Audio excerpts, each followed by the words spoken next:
Politeness and face are other important concepts of pragmatics, which may be helpful in conducting some critical discourse analysis. Politeness generally refers to being tactful, being nice, modest to others. But in pragmatics, it is assumed as, technically speaking, the awareness about others' self-images. Self-images are those images which one expects others to respect. So if we are aware of what somebody likes about him or herself, and we respect it, we are actually being polite and taking care of their self-image. Saying that again, face is something which is public self-image. It is the emotional and social sense of self that everyone expects others to recognize. So this is how we want others to see us from. So public self-image is a pragmatic concept which can be relevant to critical discourse analysis also, which is based on certain interactional situations, especially meetings of high profile bureaucrats, meetings of certain important committees. If we want to analyze the discourses, the element of politeness may be very relevant on there. There are three maxims which have been proposed by Lakoff about politeness.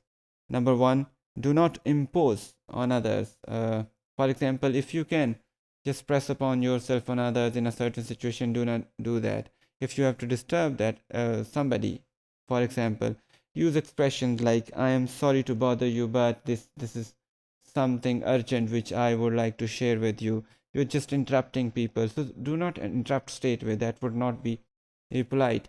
Just try to use such expressions like, I'm sorry to bother you, but this seems very urgent. So other person would feel your expressions more polite. Another maxim can be give options. When you have to demand something from others, or you have to ask other people to do something for you, try to say it in a way that you are giving them options. For example, when you want to request somebody to come and pick you up from somewhere, instead of saying come and pick me up, you can say, is it possible for you to come and pick me up? Or do you think you could possibly come and pick me up? This statement actually carries an embedded option that he or she may deny to come and could continue with the work he or she are doing. And then make your hearer feel good. That's very important in even in many socio culture situations. Making others feel good is one of the most ordinarily understood concept of politeness. Try to appreciate others for their works instead of just thinking or praising yourself all the time. Just try to appreciate people around yourself also, maybe at your homes, in your classrooms, or maybe people in society in general. For example, you are better at this than me. If you want somebody to do something for you, instead of saying I don't have time to do it, so I want you to do it, that will look very contrary to being nice. But if you say I think you may be good at it as compared to myself, he would feel elated. He or she would feel elated. So that would be a very polite gesture, in fact. Or that would be great if somebody has done something for you. Use appreciation as a politeness strategy. Politeness principles may vary from situation to situation, or from culture to culture. For example, in an emergency situation, politeness may not be an important factor, and you would not think how to say something politely. Rather, you would say something straight away, come on, pick this up, because something is really in a bad situation. So emergency probably is at halt in politeness is at halt in emergency situations, in most of emergency situations.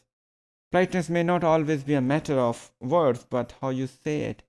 So words itself cannot convey complete politeness, rather how you say it.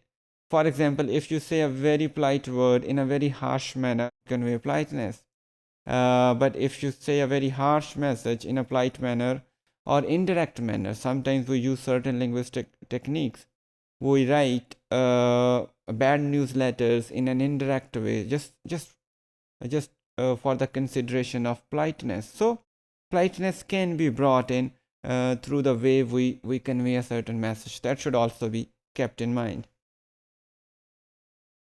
Two important concepts about politeness, and which may also be very important for critical discourse analysts, are the concept of involvement and independence.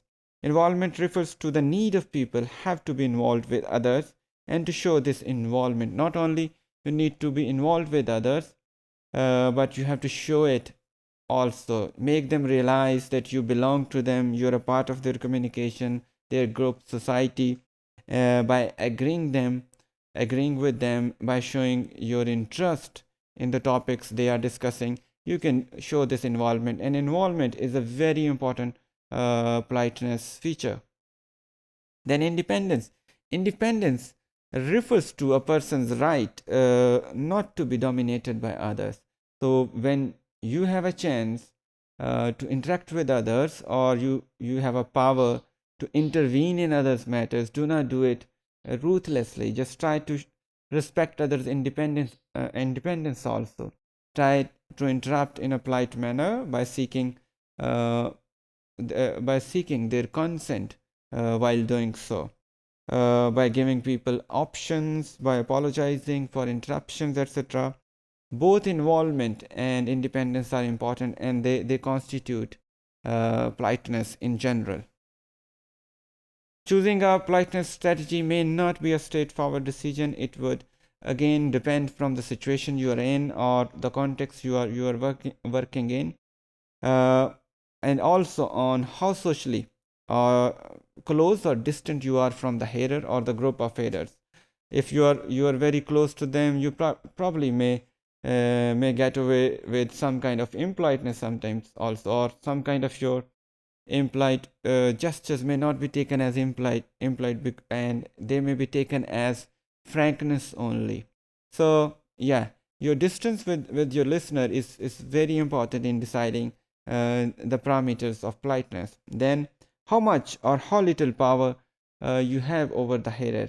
If you are in a powerful position, let's say you're a boss in a company, you can talk in a different tone. But if you're a subordinate, you probably would talk in a different tone based on general cultural expectations. So your not only your distance or closeness with the hearer, but your social relationship with the hearer is also very important.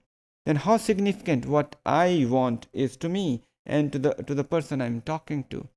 That actually implies that whatever we want to discuss with others, how important it is for the general people who are sitting with us, or with whom we are in conversation. If the topic is of our interest only and not of them, focusing on that topic or pressing upon that topic on others, a very good gesture would not be polite. In this situation, we should think, even if we are desperate to discuss that topic of our interest, we should show some involvement with others, and we should talk in a way that we could make the audience realize that topic could be of their interest or their importance also. So by creating a connection between the hearers and the topic, you could continue talk, and that could be applied to it. Otherwise, things can be the otherwise. Politeness and gender can be another way where CDA and pragmatists both can combine to produce better results. Generally, it is believed that women are more polite than men in their social conversation. They are they're very good to each other, especially when they're conversating with each other or with their opposite sex. They try to show their best polite self, and that makes many of authors in this regard to make this claim that women are more polite than men. But again, this is a matter of situation. This is a matter of social relation also, and this is also a matter of broader and deeper both sociocultural values, norms, belief systems in which we are living in. In certain belief systems in the world, women are necessarily thought to be thought to be polite, and they probably would have no other option. If they would speak, differently to their male partners or to the male members of their family, they would be judged in a different pattern. So, in pragmatics, we can decide what they speak, how they speak, that they are polite or not. But involving critical discourse analysis, we can actually judge deep by relating this conversation with socio-cultural norms and beliefs. We can assume and we can analyze critically that is that politeness coming from their own social mannerism, or is it a part of their belief system they belong to, or or is it related to certain gender roles which society has imposed upon them.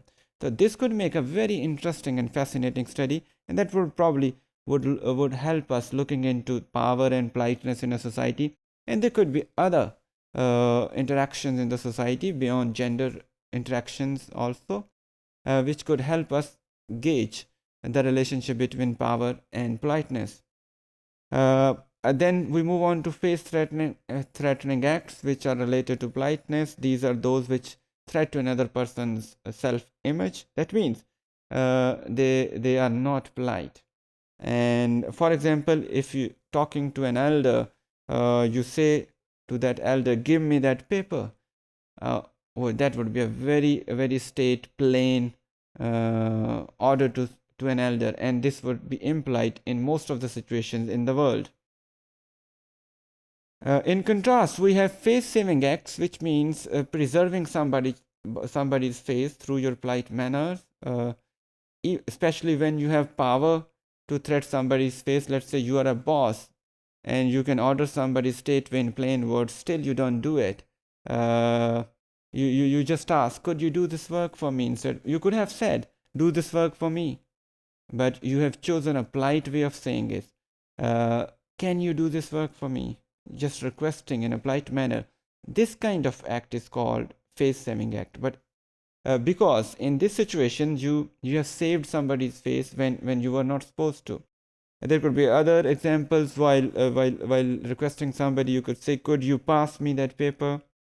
I'm dying for a drink." Instead of asking somebody or an elder straight away, "Get me that drink," you just say, "Can you pass me a drink?" Or just say an indirect statement, "I'm dying for a drink," and somebody would consider it a request and can bring a drink for you. Similarly, you could say, "It's really hot, isn't it?" Just asking other to comply with to give an answer so that you can continue the conversation. So there could be many other ways, social ways in which politeness can be enacted. In short, we can say that politeness, like some other pragmatic concepts, can be a useful concept, can be a useful idea or a strategy to look into certain kinds of power relations in a society, and that makes it a useful topic for critical discourse analysis also.